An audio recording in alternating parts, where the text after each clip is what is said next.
آقا ببین اینجا رو، اگه از این 10 مورد حداقل 7 تا 8 9 10 تا از این موارد رو داشتی، یعنی شما به بلوغ عاطفی رسیدی. تبریک میگم بهت. من امروز یک کتاب فوق‌العاده داشتم میخوندم به نام آنچه در مدرسه به شما نمیگویند. خیلی عجیب بود. 20 تا نشانه توی این کتاب ذکر کرده. من میخوام توی این جلسه بهتون خلاصه این نکات رو بگم. 20 تا نکته که ما بدونیم آیا در مرحله اول خودمون و شخص مقابلمون آیا به بلوغ عاطفی رسیده یا نه. اولین موردی که فردی که به بلوغ عاطفی رسیده از خودش نشون میده و به اون درک میرسه اینه که میگه همه افراد از جمله خود من کامل نیستیم، اشتباه میکنیم، کار اشتباهی انجام میدیم و در قبال این کار اشتباه معذرت خواهی میکنه. پس کسی که معذرت خواهی میکنه در جای درستش، این خیلی مهمه.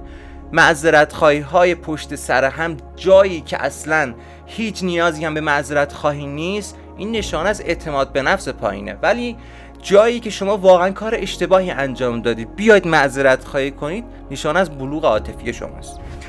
مورد دوم، فردی که به بلوغ میرسه از نظر عاطفی به این شناخت از خودش میرسه که محتویات ذهن من تو ذهن بقیه نیست. جوری که من الان دارم فکر میکنم تو فکر نمیکنی، جوری که تو فکر میکنی مامانت فکر نمیکنه و همچنین دیگران. و به این درک میرسه که هیچ فردی موظف نیست که هرچی تو ذهن منه رو درک کنه، ببینه، تشخیص بده.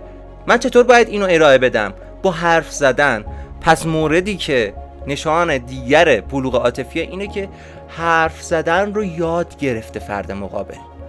فردی که به بلوغ عاطفی رسیده حرف زدن رو یاد گرفته و از درک نشدن به وسیله دیگران ابایی نداره، ترسی نداره. نمبر 3، انگلیسی هم بلدم ها. این افراد دنیا رو پر از هیولاهای مختلف نمیبینن. چرا؟ چون وقتی که یک فردی رفتار بدی نشون میده، این افراد میدونن رفتاری که نشون میده ریشه در چی داره. فردی که رفتار بدی نشون میده نشان از این داره که این فرد بسیار اضطراب بالا و ریشه در ترس‌های این شخص داره و این افراد خیلی خوب درک میکنن به جای اینکه رفتاری شبیه به اون رو نشون میدن. بعدی، انسانی که به بلوغ رسیده از نظر عاطفی به این درک میرسه از انسان‌ها که انسان‌ها زندگیشون رو بر طبق آزمون و خطا دارن جلو میبرن. یعنی هیچ فردی کامل نیست.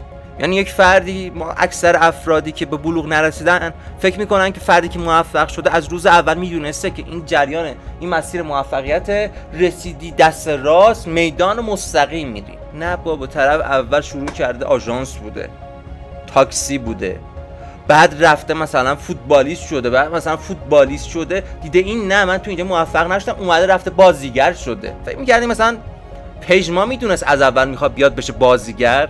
خواستیم به چی برسیم توی این موضوع؟ این که اعتماد به نفس داری. فردی که به بلوغ عاطفی رسیده اعتماد به نفس داره. یعنی چی؟ یعنی میدونه که همه انسان‌ها نقص دارن، هیچ کس بدون نقص نیست، بس خودش هم هیچ وقت پایین نمیبینه. والدینشون رو میبخشن. ببین یه لحظه خودت رو فکر کن، الان من نمیدونم بچه داری بچه نداری، فکر کن همین الان تو نقص داری یا نداری، ترس داری یا نداری. بله داری و جنس ترس هات با بقیه افراد فرق میکنه. آیا بچه هات میتونستن به خاطر این ترس هایی که توی وجودت هست تو رو سرزنش کنن؟ نه، چون این ترس ها رو خیلیاش توسط جامعه، خیلیاش توسط سیاست به تو داره وارد میشه. تقصیر تو نیست. کسی که به بلوغ عاطفی رسیده اولین مرحله اینه که والدینش رو در قبال این موضوعات میبخشه. آقا من الان گهرم. گهری؟ گه نباش. ولی که توی رابطه ها مخصوصا از سمت دخترها و همچنین باعث شده که الان به پسرها میگن پرنسس. قهر نکردن. کسی که به بلوغ عاطفی رسیده، چقدر بلوغ گفت ببین، کسی که به بلوغ عاطفی رسیده قهر نمیکنه. پس چه میکند؟ کسی که به بلوغ عاطفی رسیده حرف زدن رو یاد گرفته. وقتی که یک مشکلی به وجود میاد قهری وجود نداره، میای حرف میزنی، یا مشکل درست میشه یا نمیشه. اگه مشکل درست نشد یا فردی که داری شما باش مکالمه میکنی این رو قبول نکرد، قهری وجود نداره. داستان میشه چی؟ دوری و دوستی. آخ، موردی که من هم دوچارش بودم به شدت.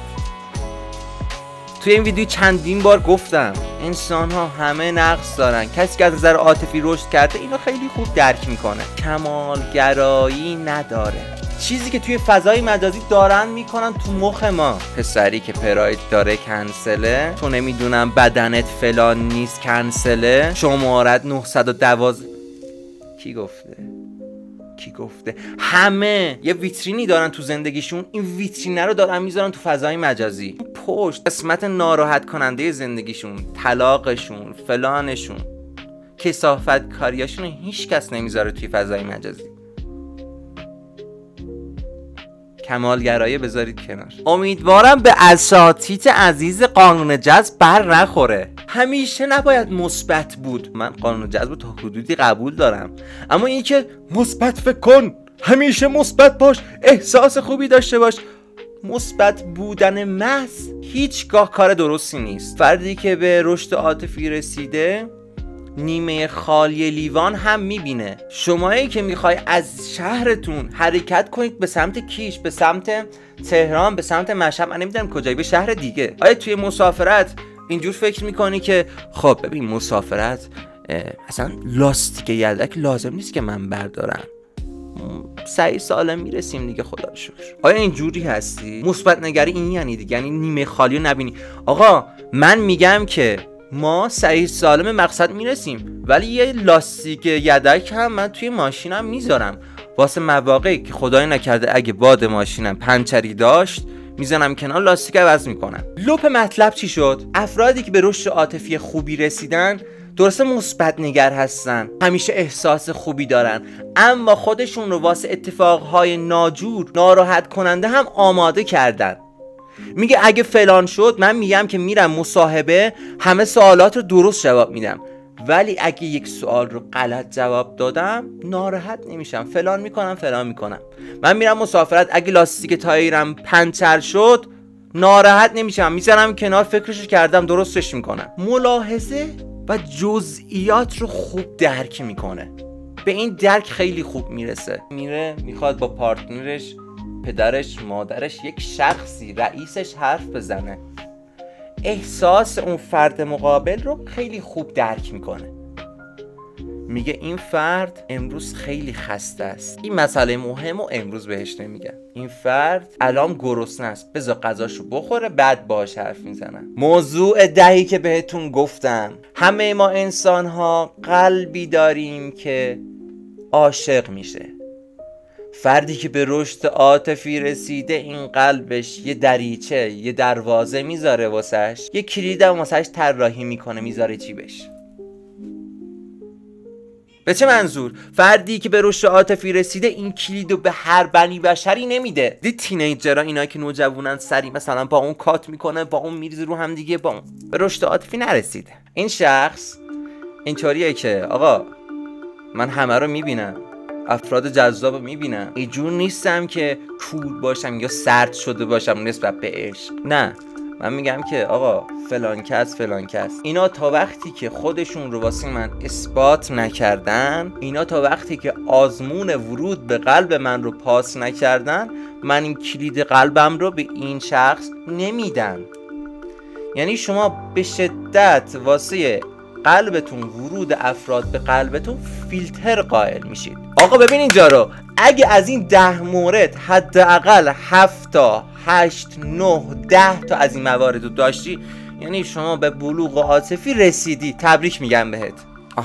حالا توی کامنت ها واسم بنویس که از این 10 موردی که واسط گفتم چند تاش رو شما توی خودت دیدی. خب رفیق جان، واسه اینکه ویدیو خیلی هم زیاد طولانی نشه، من 10 مورد اولش رو توی این ویدیو گفتم.